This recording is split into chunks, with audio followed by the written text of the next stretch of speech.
रामलाल, तुम अपनी बीवी से इतना क्यों डरते हो? मैंने अपने नौकर से पूछा। मैं डरता नहीं साहब, बस उसकी कद्र करता हूं, उसका सम्मान करता हूं, उसने जवाब दिया। मैं हंसा और बोला, ऐसा क्या है उसमें? ना सूरत अच्छी है और ना ही पढ़ी लिखी है। जवाब मिला, कोई फर्क नहीं पड़ता साहब कि वो कैसी है, पर मुझे सबसे प्यारा रिश्ता उसी का लगता है। जोरू का गुलाम, मेरे मुंह से निकला। क्या और कोई रिश्ता मायने नहीं रखता तेरे लिए? मैंने पूछा।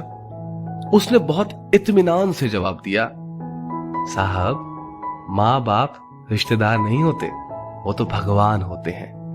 उनसे रिश्ता नहीं निभाते, उनकी पूजा करते हैं। भाई बहन के रिश्ते जन्मजात होते हैं। दोस्ती का रिश्ता भी मतलब का ही होता है। आपका मेरा रिश्ता भी जरूरत और पैसे का है। पर पत्नी बिना किसी करीबी रिश्ते के होते हुए भी हमेशा के लिए हमारी हो जाती है। अपने माता पिता, परिवार के सब रिश्तों को पीछे छोड़कर हमारे हर सुख दुख की सहभागी बन जाती है, आखिरी सांसों तक। मैं अब बहुत ध्यान से उसकी बातें सुन रहा था। वो आगे बोला, साहब जी, पत्नी सिर्फ एक अकेला रिश्ता नहीं है, बल्कि वो तो पूरे का पूरा रिश्तों का भंडार है। जब वो हमारी सेवा करती है, हमारी देखभाल करती है, हमसे दुलार करती है, तब वो एक माँ जैसी होती है। जब वो हमें जमाने के उतार चढ़ाव से आगाह करती है, और जब मैं अपनी सारी कमाई उसके हाथ पर रख देता हूँ, क्योंकि जानता हूँ कि वो हर हाल में मेरे घर का भला करेगी, तब वो पिता जैसी होती है। जब हमारा ख्याल रखती है, हमसे लाड़ करती है, हमारी गलती पर डांटती है, हमारे लिए खरीदारी करती है, तब वो बहन जैसी होती है। जब हमसे नई नई फरमाइशें करती है, नखरे करती है, रूठती है, अपनी बात मनवाने की जिद करती है, तब वो बेटी जैसी होती है।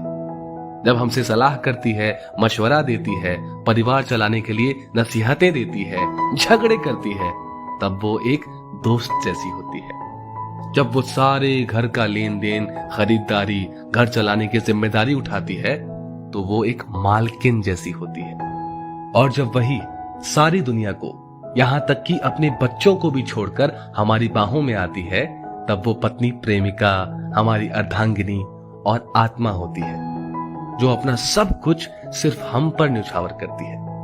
मैं उसकी इज्जत करता हूं तो क्या गलत करता हूं साहब? एक अनपढ़ और सीमित साधनों में जीवन निर्वाह करने वाले व्यक्ति से जीवन का ये मुझे एक नया अनुभव हुआ। और वो कुछ ऐसा कि पत्नी के बीमार होने पर अगर पति सिर सहला दे तो वो गुलामी नहीं होती। अगर पत्नी टिफिन बना रही हो तो पति बच्चों के बाल बना दे तो वो गुलामी नहीं होती।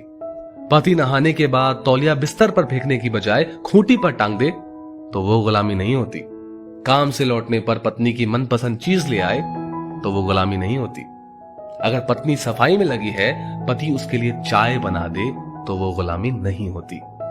काम से छुट्टी होने पर पति अगर पत्नी का घर के छोटे छोटे कामों में हाथ बटा दे तो वो गुलामी नहीं होती। ऐसी बहुत सी छोटी छोटी बातों को पति लोग सिर्फ इसीलिए नजरअंदाज कर देते हैं कि कहीं किसी ने देख लिया तो जोरू का गुलाम ना बोल दे।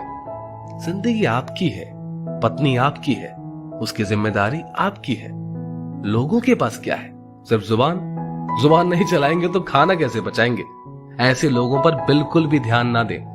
अपनी पत्नी से बेहद प्यार करें। पति पत्नी के रिश्ते की डोर बहुत कोमल होती है।